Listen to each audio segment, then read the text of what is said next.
Hello everyone, আসসালামু আলাইকুম। Welcome back to my new blog. আশা করি সবাই ভালো আছেন। আমরা আলহামদুলিল্লাহ এই তো ভালো আছি। আবারও চলে আসলাম দিয়া আলম ব্লগের নতুন আরও একটি ভিডিও নিয়ে আপনাদের মাঝে। কাছে এবং দূরে, দেশ এবং দেশের বাহিরে থেকে এই মুহূর্তে যে যেখান থেকে আমার ভিডিওটি দেখছেন কিংবা পরবর্তীতে দেখবেন, সবাইকে জানাই অনেক অনেক ভালোবাসা এবং অসংখ্য ধন্যবাদ। তো আজকে চলে এসেছি একটি রেসিপি ভিডিও নিয়ে। তো ডিম আলুর ঝোল তো অনেকেই খেয়েছেন, তো আজকে আমি যেভাবে ঘরে তৈরি করি সেটাই আপনাদের সাথে শেয়ার করলাম। তো আজকে ডিম আলুর ঝোল আমি আমার মতো করেই রান্না করেছি, আশা করি ভালো লাগবে। দেখতে থাকুন ভিডিওটি।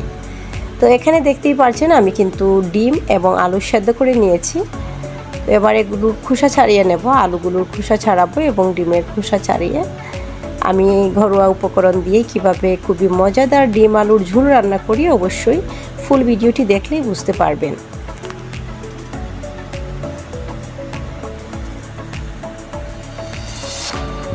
তো এই তো আমি আলুর খোসাগুলো ছাড়িয়ে নিচ্ছি, তারপরে আমি ডিমের খোসাগুলো ছাড়িয়ে নেব। তো এগুলো হচ্ছে গিয়ে খুবই ধৈর্যের কাজ, বিশেষ করে ডিমের খোসা ছাড়াতে আমার বেশি ভালো লাগে। তবে যদি কোনো ডিম ভেঙে যায় সেটার খোসা ছাড়াতে আমার এতটাই বিরক্ত লাগে, সেটা আর পছন্দ থাকে না, যেই জিনিসটা পছন্দের সেটা পছন্দের থাকে না আর কি।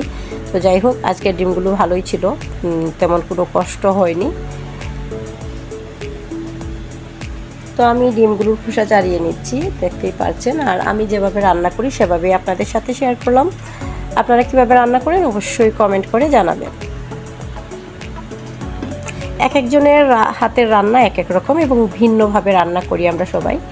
আর এক একজনের রান্নার স্বাদটাও কিন্তু আলাদা, দেখবেন ভালোই লাগে এক একজনের রান্নার আলাদা ধরন দেখে। তো আজকে আমিও এরকমই একটা ভিন্ন ধরনের রেসিপি শেয়ার করছি। কার কাছে কেমন লাগবে জানি না, অবশ্যই আপনাদের সুন্দর মতামত এবং কমেন্ট করে জানাবেন। ভালো লাগলেও জানাবেন, মন্দ লাগলেও জানাবেন। শুধু যে ভালো লাগলেই জানাতে হবে এমন নয়।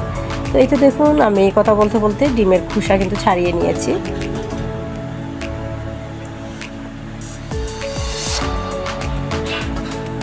এই তো আমার সবকটা ডিমের খোসা এবং আলুর খোসা ছাড়ানো হয়ে গেছে। এবার আমি এগুলোকে একটা সাইডে রেখে দিচ্ছি। আর আলুগুলোকে আলু কিন্তু একটু ঠান্ডা হয়ে গেছে, অনেকক্ষণ আগেই সেদ্ধ করে রেখেছি। আলুটা চেষ্টা করবেন ঠান্ডা হয়ে যাওয়ার পর ভেঙে নেওয়ার, কারণ এরকম ভেঙে নিলে খাওয়ার স্বাদটা আর একটু বেশি ভালো হয় হাতের সাহায্যে। আর যদি গরম গরম ভাঙতে চান একদম ম্যাশড হয়ে যাবে। আমি কিন্তু এখানে একদম ম্যাশড করে নিচ্ছি না, টুকরো টুকরো থাকছে, দেখে নিশ্চয়ই বুঝতে পারছেন, এরকম টুকরো টুকরো। তো এক এক রকম কাটাকুটির মধ্যেও কিন্তু একটা স্বাদ আসে হয়তো, মনে হয় আর কি। অনেক সময় যেমন সবজি কাটলে এক এক রকম ডিজাইন করে এক এক সময় কাটলে দেখবেন দেখতেও ভালো লাগে। তো এই তো আমি হাতের সাহায্যে ভেঙে নিয়েছিলাম আলুগুলো। এবার একটি পাতিলে আমি তেল দিয়ে দিলাম। তেলের মধ্যে সামান্য একটু হলুদ, মরিচ এবং লবণ নিয়েছি, এগুলো তেলের মধ্যে দিয়ে দিলাম। এই পর্যায়ে দিয়ে দেবো ডিমগুলো এখানে আমি একটু লাল লাল করে ভেজে নেব। যার যেরকম পছন্দ সেরকম ভাজতে পারেন। বেশি লাল লাল করে ভাজতে চাইলে বেশি লাল লাল করবেন, যার চয়েস আর কি যেরকম।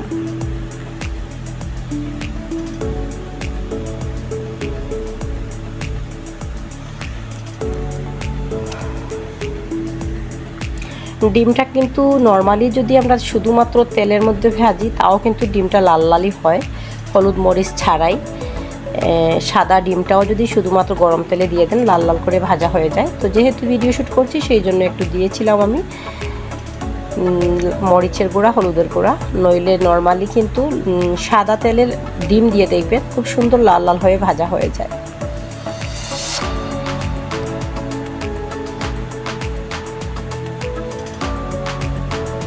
এবার এই তেলের মধ্যেই ডিম তো তুলে নিলাম, এই তেলের মধ্যে দিয়ে দিচ্ছি এক টুকরো দারুচিনি, 2টা এলাচ এবং একটা তেজপাতা ছিঁড়ে দিয়েছি।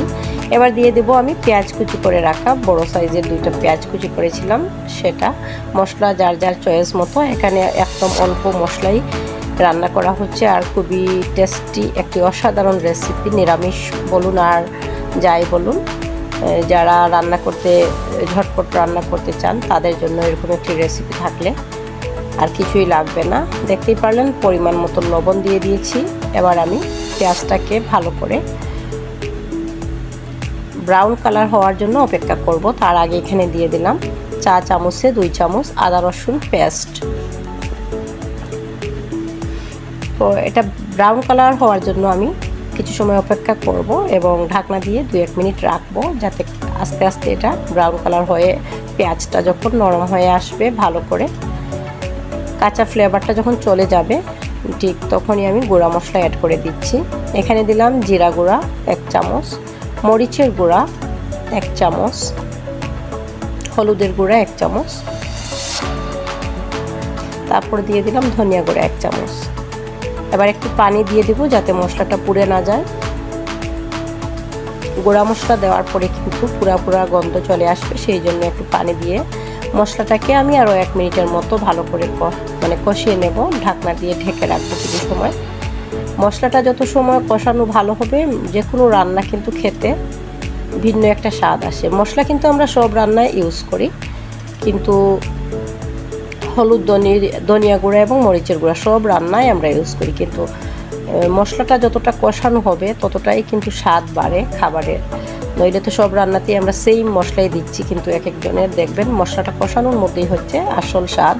তো এখানে দিয়ে দিলাম কাঁচামরিচ কয়েকটা। এবার আমি দিয়ে দেবো ম্যাশড করে রাখা যে টুকরো টুকরো করে রেখেছিলাম আলুগুলো, সেগুলো দিয়ে আমি, যাতে আলুটা যেহেতু সেদ্ধ করা, এটা এই মশলার সাথে আমি 2-3 মিনিট ভালো করে মিক্স করব। কেননা মশলা কাঁচা ভাবটা, অনেকেই এটাকে সরিষার তেলে ভেজে দিতে পারেন, তো এটা মশলার সাথে আমি সরিষার তেলে না ভেজে এরকম দিয়ে দিলাম। আস্তে আস্তে একদম লো হিটে কিন্তু আস্তে আস্তে এটা কিছু সময় রান্না করব, যাতে মশলাগুলো আলুর ভেতরে ভালো করে ঢুকে, সেই জন্য।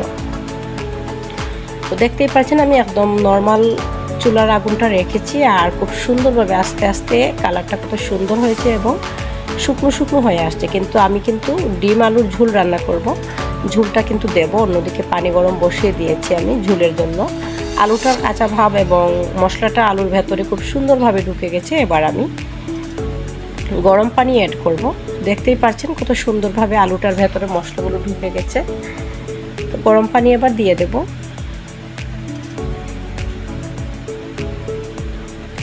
গরম পানি দিয়ে আমি ভালো করে পাতিলের সাইডে যে মশলাগুলো লেগে আছে সেটা যাতে সুন্দরভাবে নেমে আসে, সেই জন্য ভালো করে নাড়াচাড়া করে দিচ্ছিলাম। এবার ডিমগুলো দিয়ে দিচ্ছি। যেহেতু ডিমগুলো আগে থেকেই সেদ্ধ এবং লাল লাল করে ভাজাই আছে, এটা আর বেশি সময় রান্না করতে হবে না। আলুটাও যেহেতু ভালো করে কষিয়ে দিয়েছি আমি মশলার সাথে, এদিকে আবার গরম পানিও দিয়েছি, সেই জন্য এটাকে আর বেশি সময় রান্না করতে হবে না। 2 মিনিটের মতো রান্না করলেই হবে, আর একটু ঘন হয়ে যাবে। ঠান্ডা হওয়ার পর কিন্তু আরও একটু ঘন হয়ে যাবে, কেননা আলু কিংবা ডাল রান্না করলে দেখবেন ঠান্ডা হওয়ার পর কিন্তু ঘন হয়ে যায়। তো দেখতেই পাচ্ছেন কতটা ঘন, একটু পরে কিন্তু আরও ঘন হয়ে আসবে। তো সেই জন্য আমি চুলাটা অফ করব। তার আগে আমি ধনিয়া পাতা কুচি দিয়ে দিলাম। ফ্লেভারটা ভালো আসছিল, এতটাই সুন্দর আসছিল, মাশাআল্লাহ, খুব ভালো লাগছিল ফ্লেভারটা, এবং ধনিয়া পাতা দেওয়ার কারণে ফ্লেভারটা আরও সুন্দর লাগছিল এবং খেতেও কিন্তু অসাধারণ হয়েছিল। আমার আজকের রেসিপিটা যারা ধৈর্য সহকারে দেখছেন সবাইকে অনেক অনেক ভালোবাসা এবং অসংখ্য ধন্যবাদ। এই তো হয়ে গেল আমার ডিম আলুর ঝোল রান্না। তো আশা করি আপনাদের কাছেও ভালো লেগেছে। কার কাছে কেমন লেগেছে জানি না, অবশ্যই সুন্দর কমেন্ট করে সবার সুন্দর মতামত জানাবেন। সবাই ভালো থাকবেন, সুস্থ থাকবেন এবং সবসময় সবাই দিয়া আলম ব্লগের সাথেই থাকবেন। দিয়া আলম ব্লগও সবার সাথে আছে এবং থাকবে ইনশাআল্লাহ। নেক্সট আরও একটি নতুন ভিডিও দেখার আমন্ত্রণ জানিয়ে আজকের ভিডিওটি আমি এখানেই এন্ড করলাম। আল্লাহ হাফেজ, আসসালামু আলাইকুম।